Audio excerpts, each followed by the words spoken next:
Good morning student. आज मैं आपको स्टैंडर्ड 11 का चैप्टर 3 मानव विकास के विषय में समझाने जा रही हूँ। उसका चैप्टर में चला रही। इससे पहले हम लोग फ्रॉइड के मनोजातीय सिद्धांत और जीन पियाजे के बोधात्मक सिद्धांत के बारे में समझ चुके हैं। अब इसके आगे आएगा अपने एरिक एरिक्सन के जीवन विकास की स्थितियाँ समझाइए, यानी एरिक्सन के जीवन विकास के सिद्धांत के विषय में समझेंगे। अब एरिक्सन के सिद्धांत जीवन विकास के सिद्धांत में कैसा है, जैसे जीन पियाजे में बोधात्मक सिद्धांत लिए थे, यानी बौद्धिक लक्ष्य सिद्धांत लिए थे, और फ्रॉइड के मनोजातीय सिद्धांत लिए थे, यानी जातीय से संबंधित सिद्धांत लिए थे। इसमें एरिक्सन के सिद्धांत में व्यक्ति समाज में रहता है, तो समाज के बीच समाज के साथ वो अंतःक्रिया करता है, उसमें ही बड़ा होता है, तो उसके विषय में सिद्धांत के विषय में समझाएंगे। यानी व्यक्ति समाज में रहता है तो समाज और व्यक्ति के बीच क्या संबंध है, इसके ये जीवन विकास के सिद्धांत नीति स्थितियों के बारे में समझेंगे। तो उसमें क्या है, व्यक्ति और समाज के बीच अंतःक्रिया का महत्व। तो इस एरिक्सन के जीवन विकास के स्थितियों में क्या है, व्यक्ति और समाज के बीच जो अंतःक्रिया होती है उसके महत्व को समझते हैं। ठीक है। उसके बाद है, व्यक्ति जिस समाज में बड़ा होता है, जो कुछ भी सीखता है और समाज को जो कुछ भी प्रदान करता है, व्यक्ति की आवश्यकता को सूचित करता है। ठीक है, यानी पता है, अपने जानते हैं कि व्यक्ति समाज में बड़ा होता है। ठीक है, वो उससे कुछ सीखता है और उसको कुछ प्रदान करता है। उसमें बालक होता है, फिर बड़ा होता है, व्यवसाय करता है, बूढ़ा होता है, यानी जीवन पर्यंत यानी लगातार की प्रवृत्तियां जो करता है, उसके बारे में जीवन विकास की स्थितियों में समझा जाता है। तो व्यक्ति की आवश्यकता को सूचित करता है कि व्यक्ति को क्या क्या आवश्यकताएं जरूरी हैं। ये व्यक्ति और समाज के बीच की अंतःक्रिया को ध्यान में रखकर इसको हम 8 भागों में बांटते हैं। तो सबसे पहला आता है विश्वास विरुद्ध अविश्वास। ठीक है, 8 भागों में बांटते। तो सबसे पहली स्थिति क्या है, विश्वास विरुद्ध अविश्वास। यानी व्यक्ति जब प्रथम वर्ष का होता है, पहले वर्ष में होता है, तब विश्वास और अविश्वास का अनुभव करता है।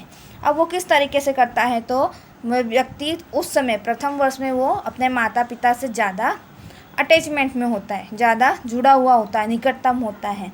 यदि उसके माता पिता उसकी सब फरमाइशें पूरी करते हैं, उसको सुख चैन की भावना यानी देते हैं, उनके आसपास वो कम भय महसूस करता है और माता पिता के पास निकटतम होता है, उनका प्रतिभाव अच्छा होता है, तो उसमें कैसी भावना उत्पन्न होती है, विश्वास की भावना उत्पन्न होती है। यानी उसकी हर फरमाइशें जो भी आवश्यकता होती है वो पूरी होती है। ठीक है, उसको ध्यान में रखा। और यदि बात पर उनके माँ बाप उनको रोकते हैं, माता पिता, ठीक है, तो उसमें अविश्वास की भावना उत्पन्न होती है। यानी प्रथम वर्ष में बालक माता पिता के निकट होता है, वो माता पिता के पास कम भय उत्पन्न करता है। ठीक है, इस प्रकार से प्रथम वर्ष में विश्वास विरुद्ध अविश्वास का स्थिति देखने को मिलती है। दूसरी स्थिति में क्या है, स्वतःता विरुद्ध शर्म और शंका। स्वतःता विरुद्ध और शर्म शंका में दूसरे वर्ष में प्रारंभ होती है। तो दूसरे वर्ष में क्या होता है, जो बालक होता है उसमें संकल्पना शक्ति बढ़ती है। संकल्पना शक्ति से क्या होता है, वो अपने आप को स्वतंत्र महसूस करता है, यानी अपने आप का ध्यान खुद रखता है। ठीक है, काफ़ी काम अपने आप करने लगता है। ठीक है, अपने आप का ध्यान रखना होता है, अपने स्वयं के डिसीजन खुद लेता है, स्वतंत्रता की भावना का विकास उसमें देखने को मिलता है। और यदि ये काम अपने आप करता है और स्वतंत्रता के डिसीजन खुद लेता है, यदि उसमें उसके माता पिता उसको बार बार रोकते हैं, उसको कठोर दंड देते हैं, तो उसमें क्या होता है, उस बालक में तनाव उत्पन्न होता है। उससे बच्चा क्या शर्मीला बनता है, संकोचनशील बनता है, शंकाशील की भावना संभावना बनती है। यानी स्वतःता विरुद्ध शर्म और शंका। यानी 2 वर्ष का बालक क्या होता है, स्वतः यानी स्वतंत्र बनता है, पर उस पर कठोर दंड दिया जाता है या बार बार रोका जाता है, तो उसमें शर्म और शंका की संभावना उत्पन्न होती है। तीसरा है पहल वृत्ति विरुद्ध दोष की भावना। पहल वृत्ति यानी बच्चा अपनी ज़िंदगी की शुरुआत कहाँ से करता है। तो हम जानते हैं, बच्चा जब स्कूल में एडमिशन लेता है तब उसकी नई शुरुआत होती है, यानी वो माता पिता से, आस पड़ोस से भी बाहर निकलकर स्कूल में जाता है। तो तीसरे स्तर में क्या आता है, जब शिशु बाल मंदिर में जाने लगता है, तब उसको अनेक चुनौतियों का सामना करना पड़ता है। जैसे वो आसपास रहता है पड़ोस में, तो पड़ोस के लोग उसका ध्यान रखते हैं, उसके माता पिता उसका ध्यान रखते हैं, उसके रिलेशन वाले उसका ध्यान रखते हैं, पर जब वो पढ़ने जाता है बाल मंदिर में तब उसको अनेक चुनौतियों का सामना करना पड़ता है। उसके ऊपर जिम्मेदारियों की भावना आती है। जिम्मेदारी की भावना कैसी आती है, तो अपने आप को भी संभालना और अपने साथ जो वस्तुएं ले, जैसे वाटर बैग ले जाता है, बुक्स ले जाता है, इरेजर पेंसिल, वो सबको भी संभालना पड़ता है। यानी वो स्वयं को भी संभालता है और उसके पास जो वस्तुएं हैं उसको वह संभाल रखता है, यानी उसके पास जिम्मेदारी की भावना बढ़ती है। अगर वो खुद ये सब करता है तो उसमें, यानी स्वतंत्रता पूर्वक करता है, तो उसमें चपलता और उद्देश्यपूर्ण व्यवहार आता है। तो इस प्रवृत्ति में पहल वृत्ति विरुद्ध दोष की भावना वृत्ति में माता पिता को जो बच्चा ये कार्य करता है तो उस पर ध्यान रखना चाहिए, नियंत्रण रखना चाहिए, ना कि उसको बार बार टोकना चाहिए या रोकना चाहिए। अगर टोका या रोका जाएगा तो उस पर क्या होगी, दोष की भावना उत्पन्न होगी। और पहल वृत्ति विरुद्ध अगर माता पिता उसका खाली ध्यान रखते हैं या उस पर देख रेख रखते हैं तो वो आगे बढ़ता है, यानी पहल वृत्ति की भावना देखने को मिलती है, जिससे बच्चा चपलता और उद्देश्यपूर्ण व्यवहार सीखता है। इसके बाद आएगा चौथी क्रिया, चौथी स्थिति। ठीक है, चौथी स्थिति में क्या है, उद्यमशीलता विरुद्ध लघुता। उद्यमशीलता और लघुता यानी बाल मंदिर से फिर बच्चा क्या जाता है, प्राथमिक विद्यालय में जाता है। अब प्राथमिक विद्यालय में जाता है तो उसके सामने नई नई वस्तुएं आती हैं सीखने के लिए, तो वो अनेक अपेक्षाएं रखता है कि मैं ये भी सीख लूँ, वो भी सीख लूँ, ये सम भी कर लूँ, वो सम भी कर लूँ। तो वो अपेक्षा के अनुसार क्षमता या परिणाम प्राप्त न होने पर लघुता गिनती आती है। अब जब वो सब ये सीखता है तो क्या विचारता है कि हाँ मेरा आगे नंबर हो, मैं आगे बढ़ूँ, ऐसी अपेक्षा रखता है। पर ऐसी अपेक्षा जो वो क्षमता या परिणाम की अपेक्षा रखता है, अगर वो पूरी नहीं होती है तो वो किस में जाता है, लघुता ग्रंथि में जाता है। यानी वो उद्यम करता है, बहुत मेहनत करता है, पर तो भी उसको क्षमता या परिणाम नहीं मिलता है, तो वो लघुता ग्रंथि की संभावना होती है, नहीं तो उससे अटैचमेंट होता है। तो इसमें क्या होती है, शिक्षक की महत्वपूर्ण भूमिका होती है।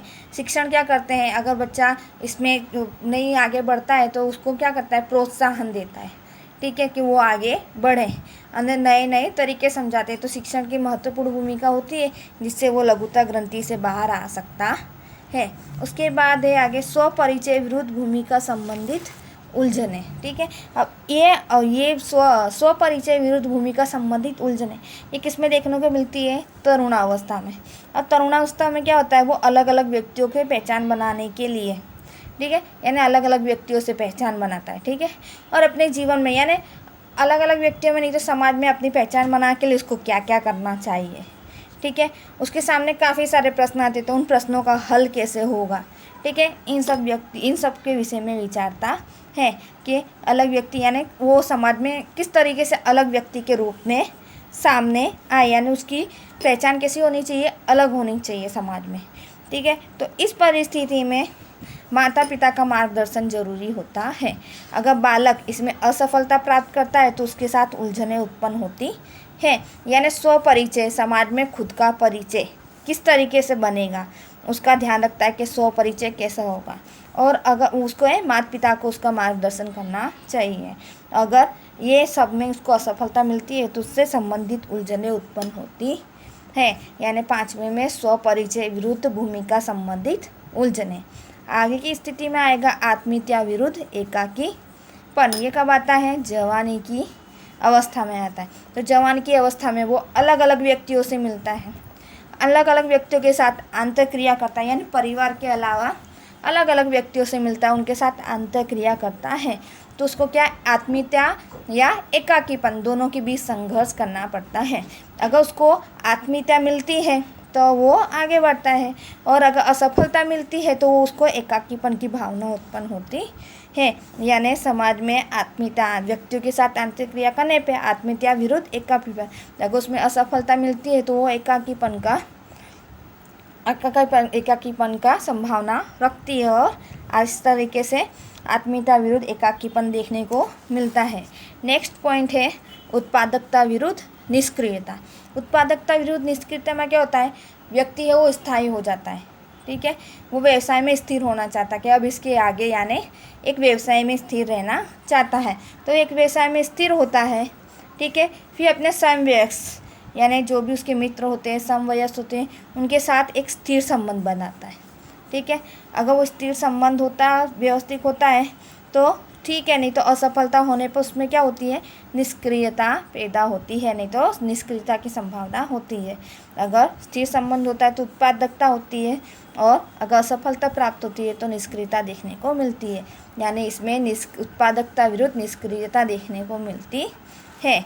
अब लास्ट है सुग्रंथिता विरुद्ध हताशा, जिसमें व्यक्ति जीवन के अंतिम समय का विषय में बताते हैं। तो जीवन के अंतिम विषय में वो क्या देखता है कि उसने पूरे जीवन में क्या किया, कितनी सफलता प्राप्त की और कितनी असफलता प्राप्त की, ठीक है। तो अगर सफलता बढ़ती है तो उसको क्या संतोष और उद्देश्य की प्राप्ति होती है। वो देखता है कि मैं सफल रहा या असफल रहा। अगर उसके जीवन काल में सफलता बढ़ती है तो वो संतोष और उद्देश्य की प्राप्ति प्राप्त करता है, और अगर असफलता अधिक देखने को मिलती है तो उसमें नकारात्मक भावना पैदा होती है और हताशा पैदा होती है। तो व्यक्ति को क्या करना चाहिए, सकारात्मक बातें सोचनी चाहिए।